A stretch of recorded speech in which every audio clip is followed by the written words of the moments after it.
Before this video begins, I just want to give a big shout out to my top tier Patreon supporters, William the Weeb and Taoist Soulweaver. You guys are legends. If you want to go above and beyond in supporting this channel, then feel free to check out my Patreon. The link is in the description as always. Anyways, let's get started. So the Sonic 3 trailer came out, about a month ago.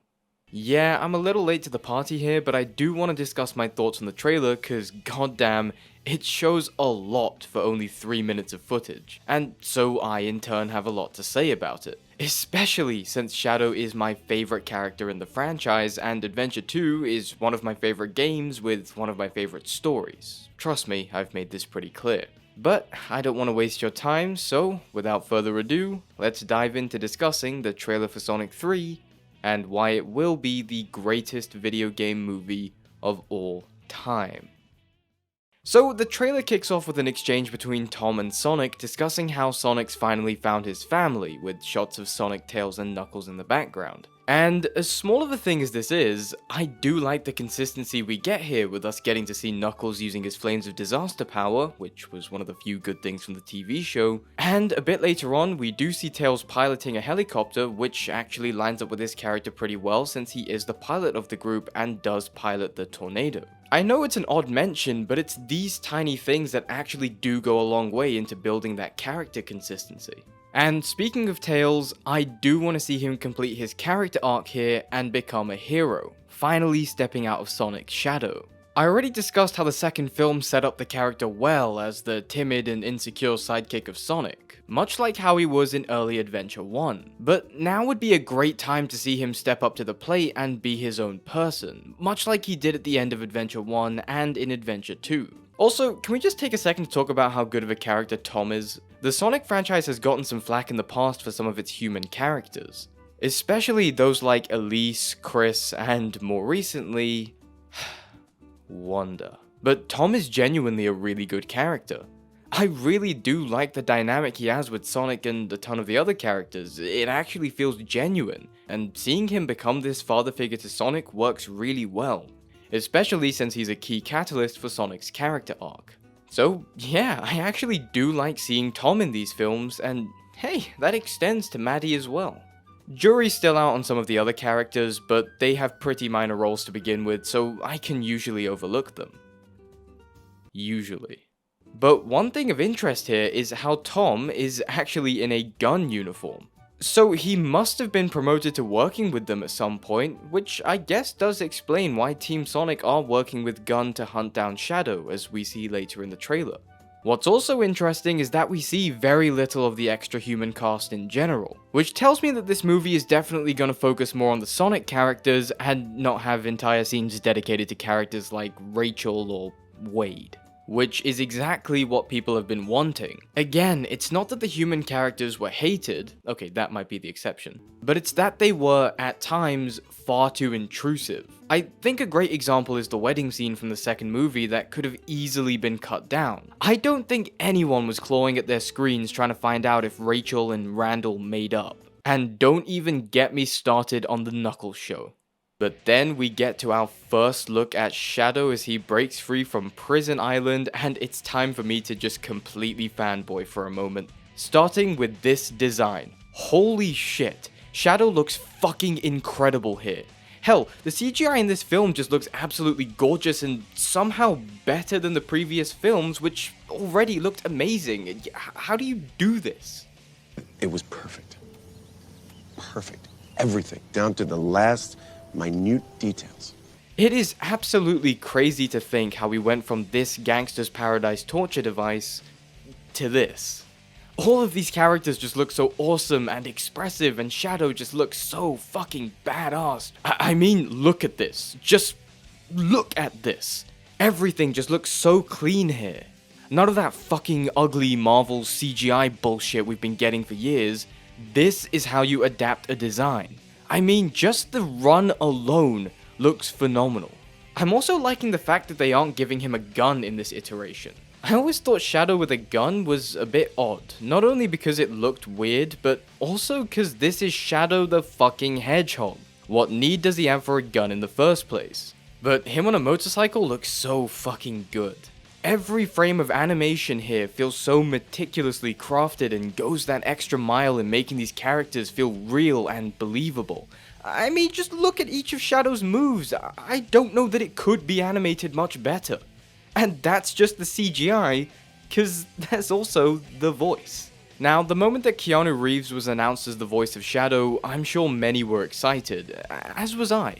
But I always get scared whenever a celebrity is brought in to do a voice, cause you have to wonder if they're being brought in cause they're a good fit for the character, or if it's just because of their name and status. And I'm happy to say that, based off of this trailer, Keanu fucking nailed it.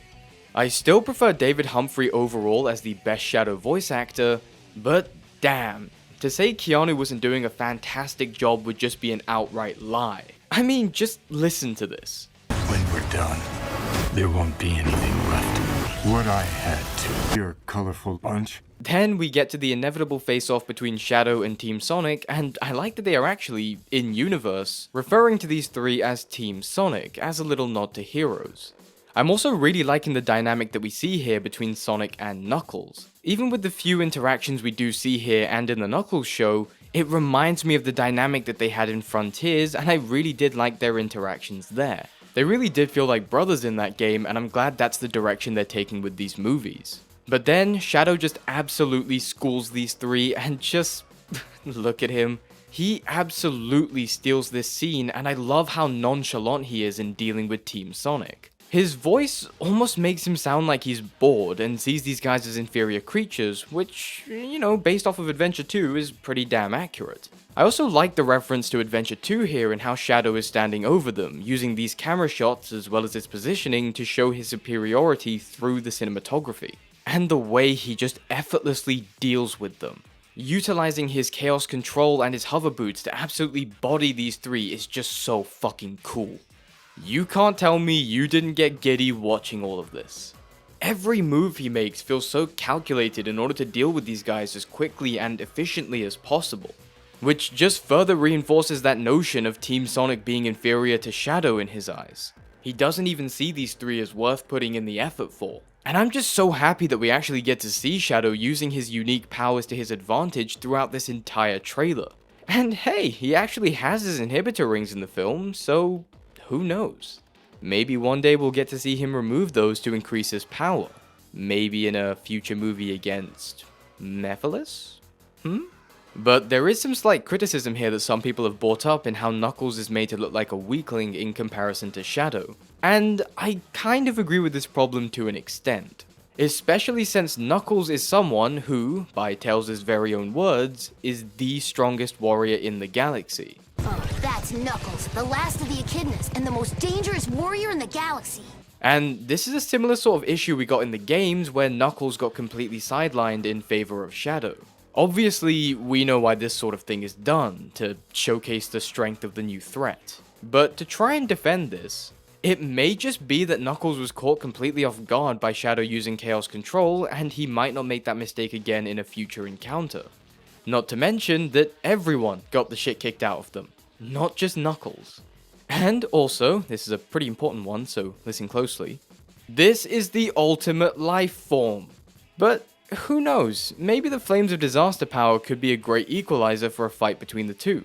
Regardless though, this is a fantastic scene showcasing a glimpse of what Shadow is truly capable of when it comes to combat. Another major thing to discuss is Maria Robotnik, because she is definitely going to be playing a key role in Shadow's story, which I am so happy about. Just this scene of Maria and Shadow pressing their hands against the capsule, kinda like that Project Shadow short film, immediately tells us how close these two were and why her death could impact Shadow so much. Then we get to my personal favorite shot in this entire trailer.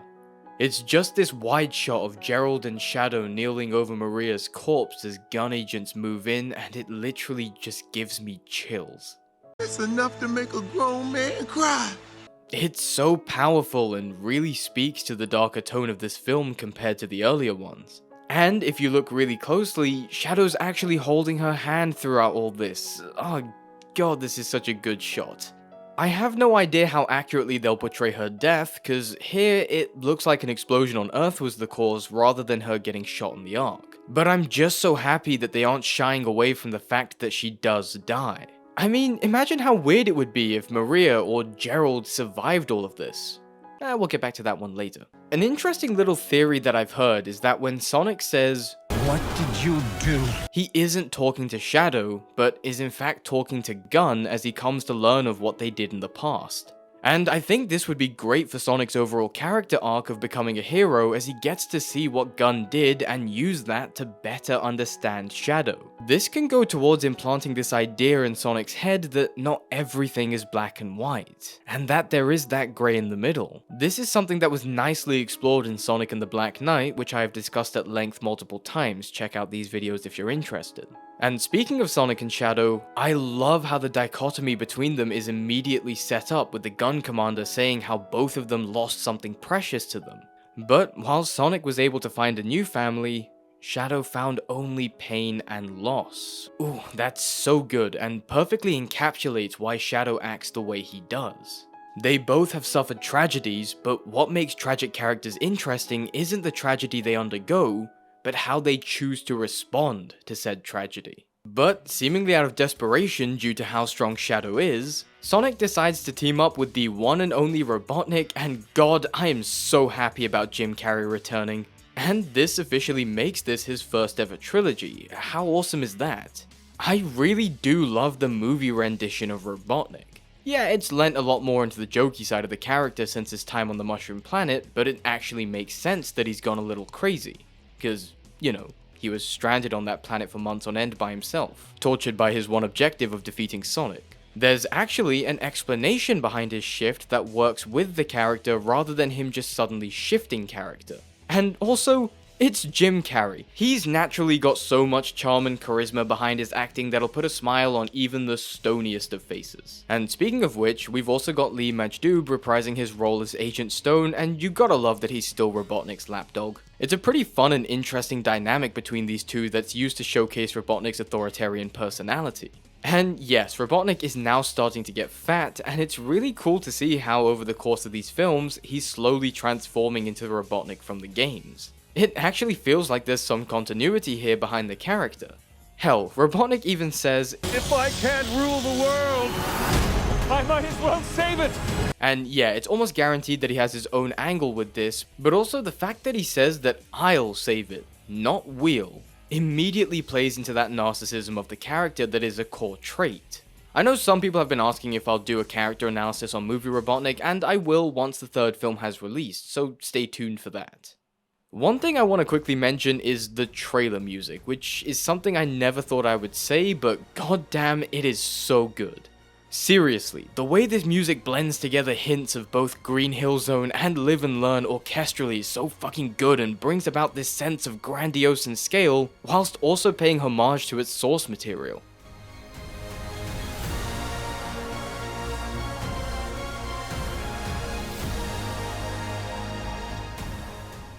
Leave it to the Sonic franchise to go and make trailer music incredible. And I'm just saying this now, if Sonic and Shadow both go super for the finale of the film, and Live and Learn actually starts playing, I'll lose my fucking mind. Another point of discussion here is the Space Colony ARK, as it does look like it's gonna be in this movie based off of this shot with Tails. You know, you can kinda see the mustache in the background.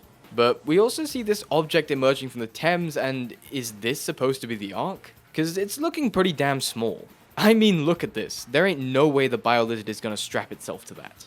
But also, what does this mean for the artificial Master Emerald Shrine that Gerald built in Adventure 2? Is it gonna be on this? Is it not? Is there still gonna be an Eclipse cannon that Robotnik uses to blow up the moon? Are we even gonna get a Biolizard at all? Cause if not, what are Sonic and Shadow gonna team up against? Hell, there's this shot of what looks to be a sort of miniature black hole being opened while Sonic, Tails, and Knuckles are tied up. And I'm left wondering what this is. Is it supposed to just be a trap for these three? Or is this supposed to be the big plan by Gerald and Shadow to destroy the Earth? Cause whilst this could be cool, it may mean that the Biolizard will be omitted from this film. I'm sure the writers will explain all of this.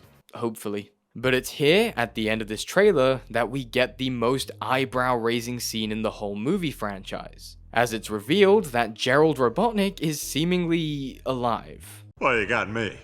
By all accounts, it doesn't make sense. So here's my wild-ass theory about Gerald here. I think that he's actually a figment of Robotnik's imagination.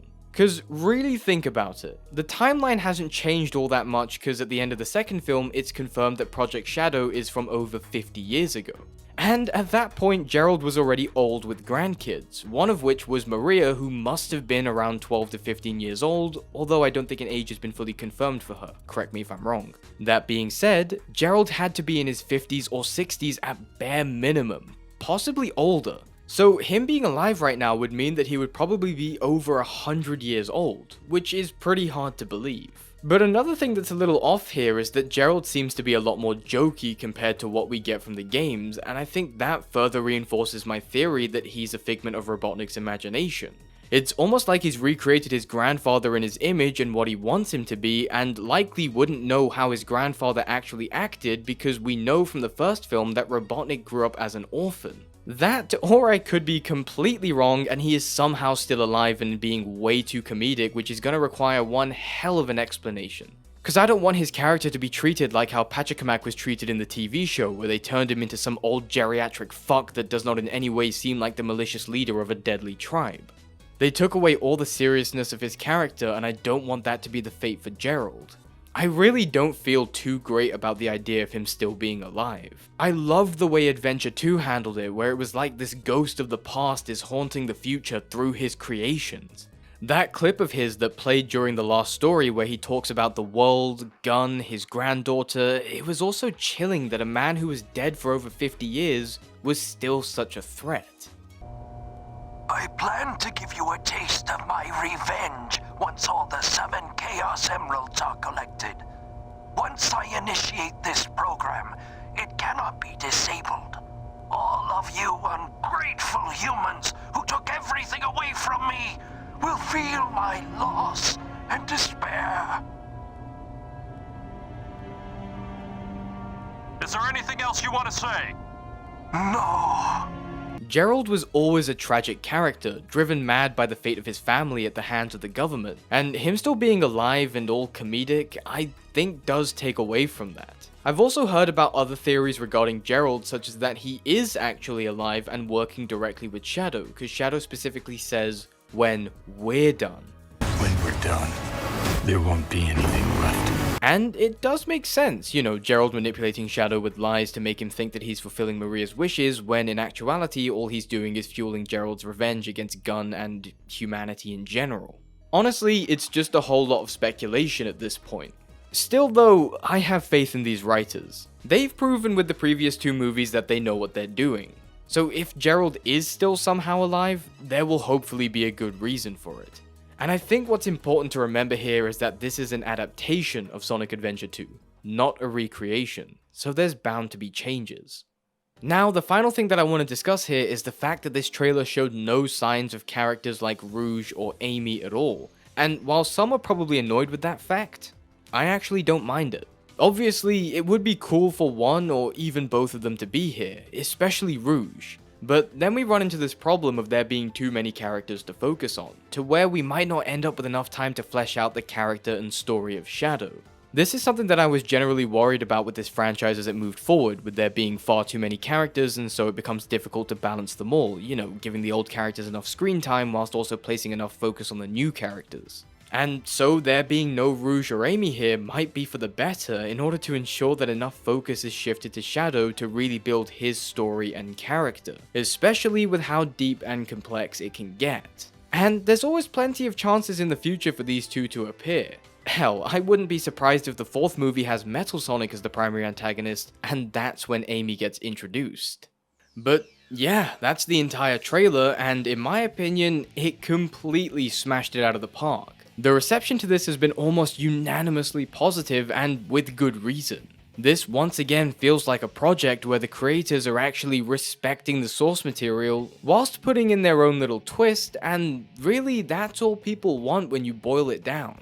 This ain't no Borderlands or Uncharted, there's actual heart, soul, and care behind these films. You can tell that the writers have something to say through these movies, and that they aren't just generic popcorn flicks designed to mindlessly occupy the brain of a child. And I think the tone that they've got here is damn near perfect and honestly should be the tone going forward. I mean, think about it, it's a whole 3-minute trailer and nobody flossed or referenced the Fast and the Furious. That's a win in my book. It's not too overly dark and edgy, but it is leaning more into its serious elements, and for me, that's when the Sonic franchise was at its best. But then we have to talk about the star of the film, Shadow. He just has so much presence in this trailer, and it definitely seems like he's the core focus of the film, which is perfect. It really feels like the character is being done justice, and that's the most important part about this movie for me. I feel the same way here about Shadow as I did about Knuckles when I first saw him in the trailer for the second movie. And I can't wait to hopefully make a big 2-hour-long unhinged rant about how amazing this film is after it comes out. Everything about this movie feels like a passion project made by people who care, from the design, to the world, to the characters, to actually using the source material. All of this and more is why this will be the greatest video game movie of all time. But that's it from me. Thank you all so much for watching. If you did enjoy this video, then why not leave a like, subscribe, and turn notifications on to keep up with all future content. If you want to go above and beyond in supporting the channel, then why not check out my Patreon, the link is in the description as always. And speaking of which, I want to give a very big thank you to all of my patrons. You guys are legends. But with all that said, I'll see you guys in the next video.